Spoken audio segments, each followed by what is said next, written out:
Hey y'all. Well, y'all, we back with another reaction.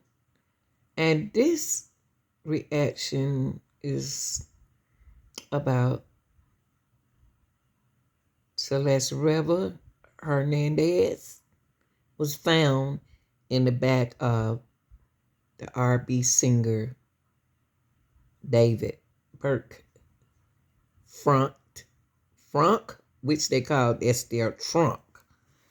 But something about this case right here is she was only 13, 12 or 13 when she met him.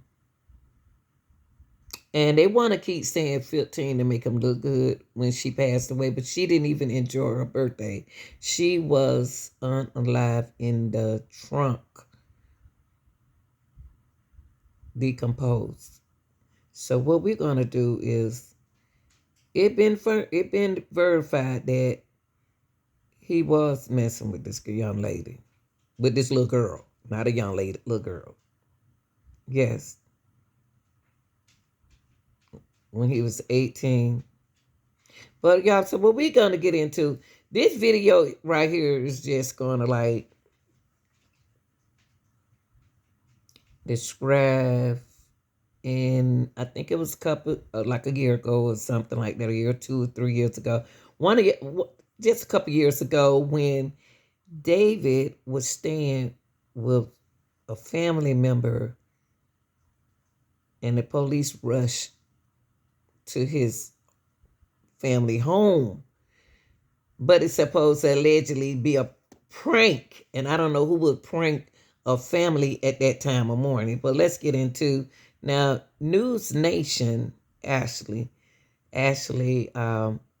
came up with a video from TMZ.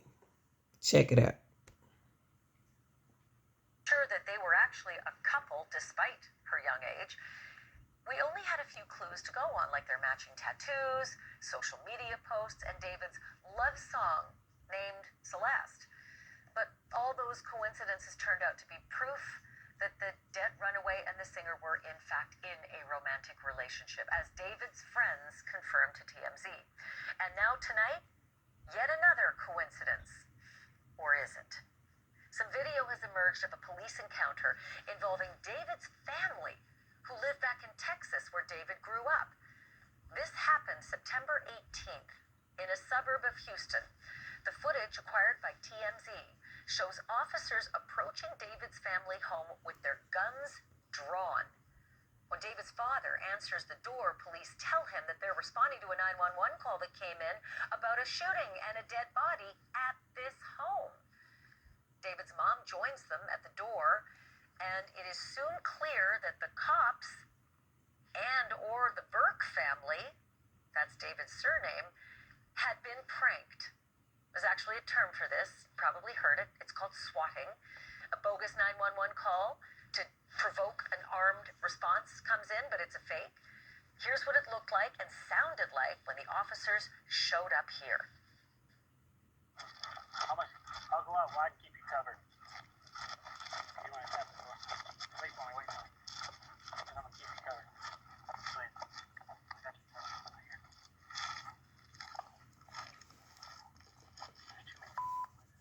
Here, knock on the door. We got a phone call from here saying that somebody was dead. Is there somebody else that lives on this property that has your address? What's your address?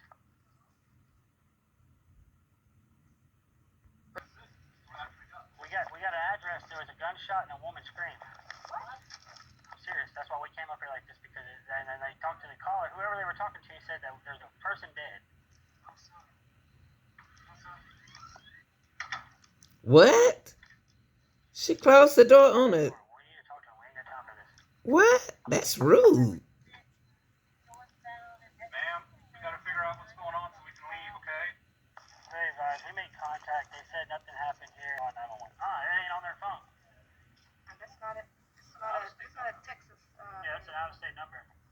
Someone's messing with us. But it would ping here, though, because wherever they call from, it pings and sends it to dispatch. So, like, whenever you call 911, wherever you are, it sends it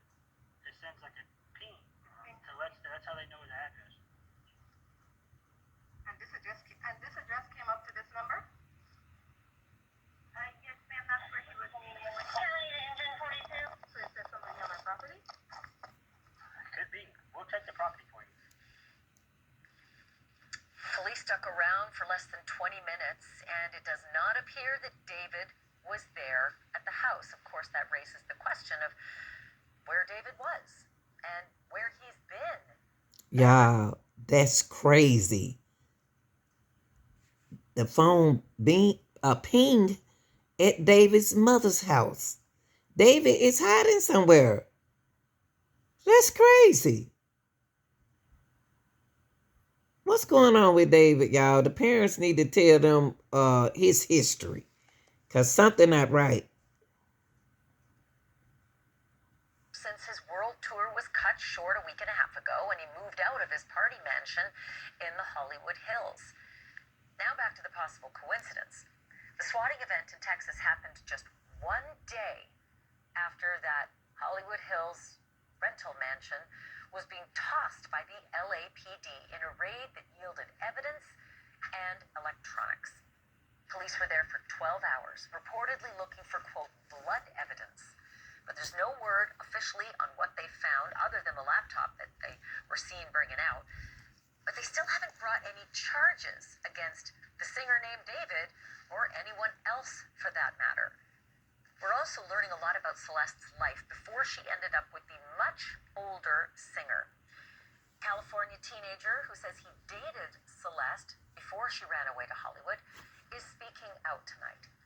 Damian Hernandez is the 15-year-old, same age that Celeste would be had she lived past September 7th, her birthday. He says that he and Celeste were a couple when he was in the 8th grade and she was in 7th. Hold up, y'all. Hold up. The girl went for 14 when she passed away. So she was going to the 9th grade.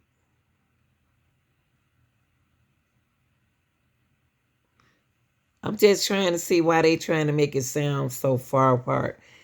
She was going to the 9th or the 10th grade, one of the two. I think you're supposed to be 14, 15 in 9th grade, something like that. 14, going on 15 in 10th grade. Exclusive interview with TMZ. He says that Celeste was indeed unhappy at home and may have been running away from her family as much as running to her rich and famous new boyfriend, according to what she told him. Here is some of that interview. I guess she liked me or she was looking for someone, and yeah, we started talking. She was really kind, and she said she wanted something serious. And how old were you when you met her? 13 or 14. So, at what point did you feel, or did you hear from Celeste that there were problems at home? She said how her mom didn't treat her well or whatever, and she didn't like where she was at. Did she talk at all about her relationship with her parents? Kind of. She just said they were mean or whatever. She didn't like them. And then you guys broke up, and the next thing you know, you find out that she's involved with this internet sensation, David. Yeah, I didn't think it was gonna happen, like at all, cause like she was always like so happy and stuff. What is your last memory that you have of Celeste? We were at PE, and she told me and my friend that she was running away, and she said it was because of her parents, and she was like joking about it, and she was like happy, like joking like she always was, and like it didn't seem real, cause like she was like playing around, joking about it, and the next day she wasn't at school, and like that's the last time I saw her. What was your reaction when you saw the breaking news that they had found your ex-girlfriend's body in the trunk of his car? My heart dropped. I was like, I don't know. I just couldn't believe it. I kind of had a feeling when I saw like the first thing. I was like, what if it is her? I just like brushed it off. But when I saw it really was her, I was like, damn, I really knew. So let me just make sure I'm understanding this correctly. You had seen the news out of Los Angeles that a body was found in his car. Yeah. And you immediately had a sinister thought about Celeste? Yeah, because one of my friends told me. Were you at home with your mom when they identified Celeste and you saw it all over the news? Can you remember that moment for us? Yeah, I was on the way to school, and then like she just like showed me, and like I took a picture of it and I sent it to one of my friends, and he's like, yeah, I saw it too. It's crazy, and I just couldn't believe it.